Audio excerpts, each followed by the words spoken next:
Once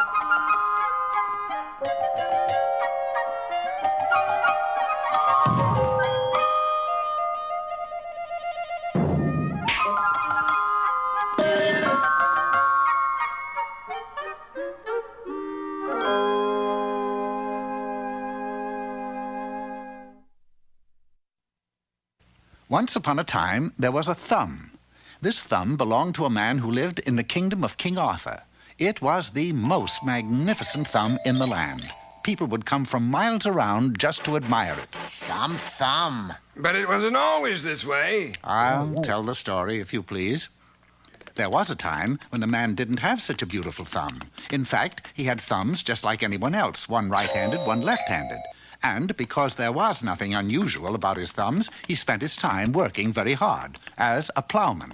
Then, one day, the plowman's wife made a wish. I should be the happiest creature in the world if I had a son.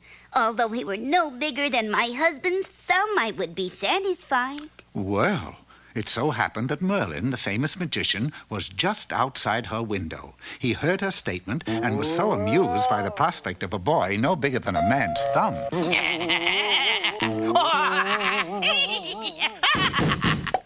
that he granted the woman's wish. Well, it might have been funny to Merlin, but the plowman was not at all amused. Just another mouth to feed. Oh, he won't eat much, and who knows, he may grow up to be 6'4". But it so happened that Tom Thumb, which is what they named him, ate more than the plowman and his wife put together. But grow up, he did not. At the age of 16, he was still no bigger than his father's thumb. Tom's mother loved him, of course, but she would thoughtlessly display him around town as though he were a pet bird.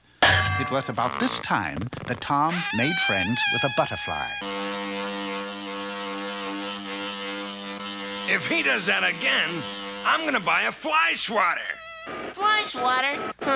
They'll never get you with any old fly swatter. It's time we split, man. Cut out to the big city. So Tom did cut out to the big city and formed the Big Thumb Gang with himself as leader. It's Big Thumb. He had channeled his butterfly, added dual carburetors, and put in oversized valves. He had the hottest topped-up butterfly in the kingdom. Okay, now here's our first caper. The candy store on Elm Street. But as the gang studied the plans outside their hideout... You've got the butterfly net? Yep. Well, be prepared to use it. They don't call me Inspector Snoot for nothing. I've sniffed around, and I can smell a candy store heist in the making. All right, men, let's go. But Tom and his gang no sooner started out than they were trapped by Inspector Snoot, and Tom ended up back in the birdcage. However, news of his plan reached the newspapers. Snoot nets Big Thumb! Juvenile delinquency gains in kingdom! And I say to you that if nothing is done about this juvenile delinquency, I demand that King Arthur himself be investigated. It's the king's fault! The king's fault. The king's fault? The king's fault. I don't know why we have to have a king like that. I don't know. I can call it the king's fault. Merlin, come here. It's the king's fault. The king's fault. Will you stop holding there? We've got to get to the bottom of this thing. We've got to find out why the lad became delinquent. You talk to him.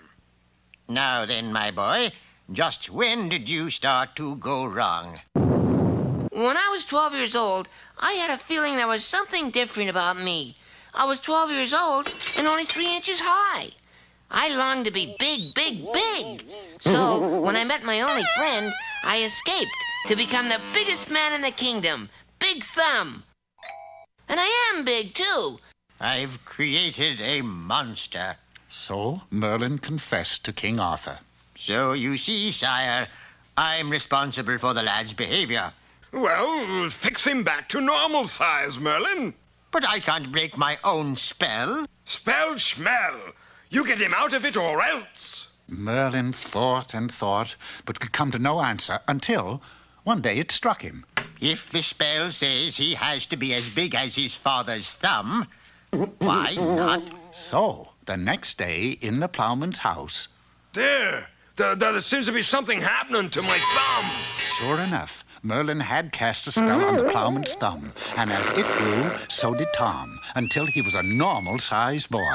Tom never again thought of crime. The king made him keeper of the royal butterflies, and Tom's father never again touched a plow, for his thumb became so famous that the king made him a national monument. And Tom's mother? Why, she bought a bird for her bird cage, and so they were all deliriously happy ever after.